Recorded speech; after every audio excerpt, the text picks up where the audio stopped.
Changes in brain mechanical properties from traumatic soccer headers. Chronic traumatic encephalopathy, or CTE, is a progressive degenerative disorder of the brain found in those with a history of repetitive brain trauma. The impact of CTE in NFL players is concerning, but other sports should not be ignored. Female soccer players experience a concussion rate nearly tied with the concussion rate of male football players. In fact, 27% of all injuries suffered by female soccer players are traumatic brain injuries. Our experiment is looking at the mechanical properties of the brain after mild traumatic brain injury due to repetitive soccer headers. We hypothesized that after repetitive hits to the head with a soccer ball, a significant difference in mechanical properties post-impact will be observed, with a reduction in linear elastic modulus. Our experimental test setup and methods are as follows.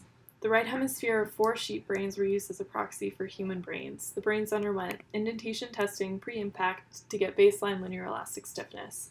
The brains were then placed in a 3D printed skull and neck proxy, and a ball launcher was used to launch a soccer ball perpendicular to the apex of the forehead of the skull proxy.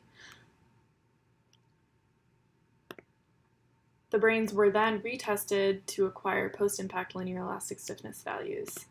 The brains were indentation tested pre- and post-impact in 6 different regions immersed in 1 times PBS while confined in a cylinder. A cyclic ramp rate of 1.7 millimeters per second to 15% of the total specimen thickness, which is below traumatic axonal injury, was used to avoid damaging tissue while indentation testing.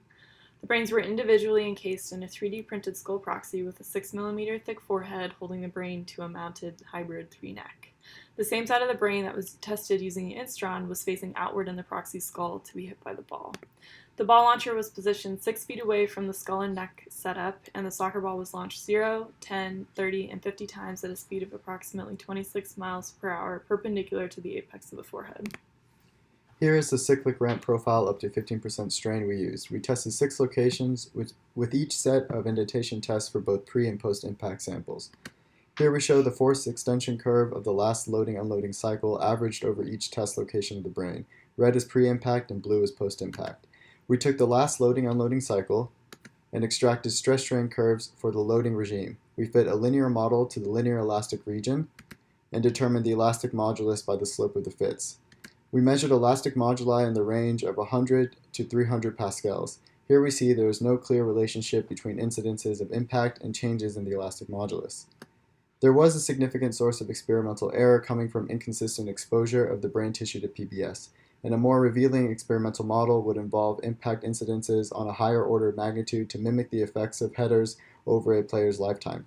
However, the experimental concept explored could prove to be useful in understanding the long-term mechanical effects of the brain from TBIs that lead to CTE progression.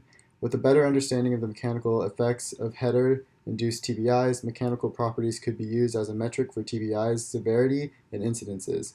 Furthermore, information like this could be used to inform best soccer practice heading methods and equipment. Thank you for your time.